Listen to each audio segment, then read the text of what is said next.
I'm not doing what I reckon, just a speck in the unspeakable. This body, this feeling, always moving, always changeable. But the space in between, I love the clear blue open sky. No, okay. just a quick, just the afterthought that when you say that some experience, something is happening, maybe it's unpleasant, but you witness, or just happening.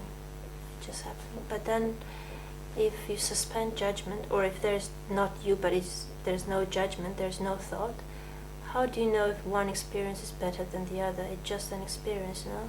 I'm not suggesting you should suspend judgment, or try not to think. I mean, if there's no thought, for example, and if it just, I'm here, and I'm just here and I'm witnessing something, I mean, how do you know that this is, for example, good for me or bad for me, or something, I don't know. Thought will come up and tell you. But if it doesn't come up? Then you don't know. Yeah. So then I can't really say, well, when lady was like, if it's something unpleasant happening or not pleasant, I mean, I also, the body will react, you know. If you put your hand in a fire, the body just does that. There's no thought involved. Yeah, so it's also then the body is quite important in that, because body can be wiser than kind of our thoughts somehow. Yeah, in a sense, you could say that, yeah. And what's the importance of the body, if you can say? There's no importance of the body. There's no importance to anything. Yeah, but the way body reacts, because there can be kind of a certain energy, for example, that body reacts to in a positive or a negative contraction or expansion, or I don't know, well, there are various ways.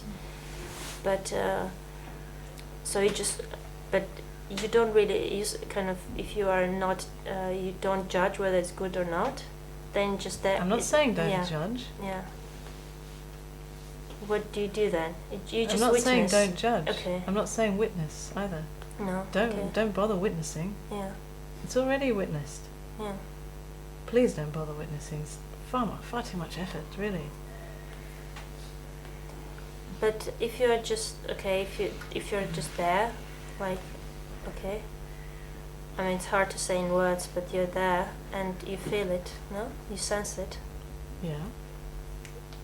And? Isn't that witnessing somehow? Or I don't know, I mean, it's maybe a word thing, I mean, defining what it is. Yeah, I guess that usually the word witnessing is taken to mean a kind of trying to witness. No, I mean, just you are just there and you are sensing. Yeah. And because this thing, whether it's good or bad, something for you, it's like a thought comes up with a story and it puts it in your kind of time on a timeline somehow. Yeah, that goes on. Yeah. So essentially, you never know what is good or bad for you. I don't know, or for your story even. I don't know. Yeah, that's why thought is quite useful in that way. You know, it refers back to the story all the time, to this me. Is this good for me? Is this something that I can get? You know, is this some situation that I can manipulate to my benefit? Yeah, thought is very useful that way. Yeah. So I'm not saying you should stop that. Yeah. You can't. It's going to keep running anyway. Yeah. It's part of being here. Exactly, somehow. part of us playing out of being someone in the world. Yeah.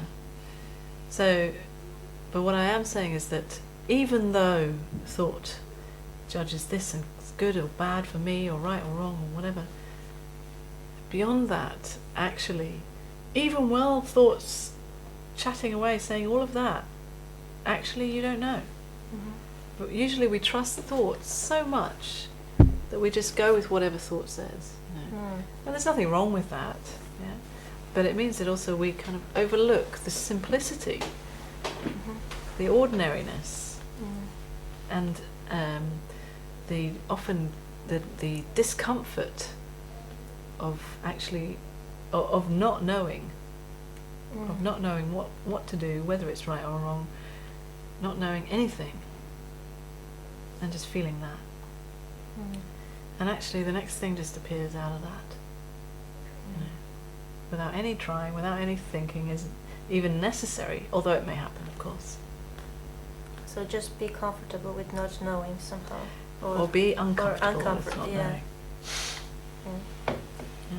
it's often uncomfortable, especially as, in a way, as thought is as you start to see that thought doesn't always have the answers, then underneath that is a lot of discomfort, a lot of fear, and feeling that actually I'm lost. As we were saying earlier, there's thought understands that I'm lost and I don't know, and there can be a lot of discomfort and fear.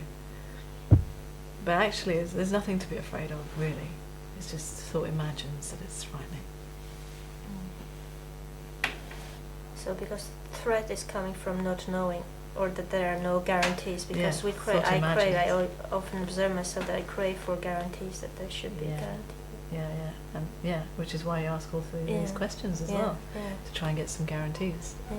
It's thought's nature to protect you, as if you are real and need protection. It makes everything safe and known.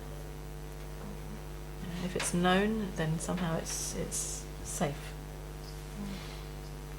Somehow you can identify yourself in relationship to whatever it is we're talking about. And if you don't know, then you can't identify yourself. If you start to even to look at objects, let's say this sofa. When we label it a sofa, it's safe. You know where you're sitting. You're not going to fall. It's comfortable, relaxed, no fear about it. But actually, if we look at what is this? Is it a sofa? Do you know that you're actually sitting on a sofa? We start to question everything and see that actually you don't know anything. You don't know where you're sitting. You don't know where you are, even that this is a room. Because we operate in such a way that if someone told us that it's a sofa, it's like not a direct experience somehow, maybe. It's more like a knowledge based. And it kind of keeps things on the surface somehow. We keep assuming that these things are true. But actually, in starting to trust your own direct experience, all you can actually know is the sensation right now that is felt. You don't understand where it is, how it is, what it means to me. You don't know, actually. All you know is this actual sensation that is felt right now in the legs, or not even in the leg, even in the words in the legs. It's too much. You don't even know that.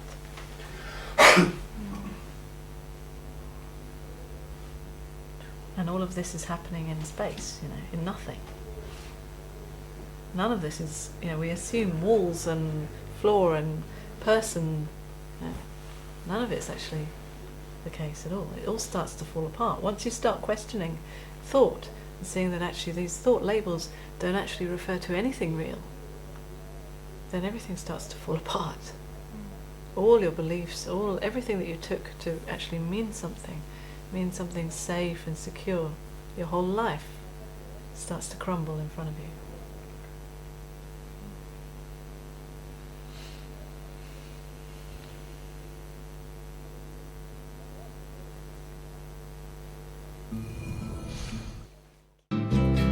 When you have a dog, you go for a walk.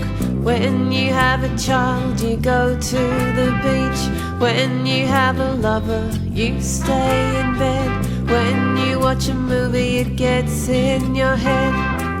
La la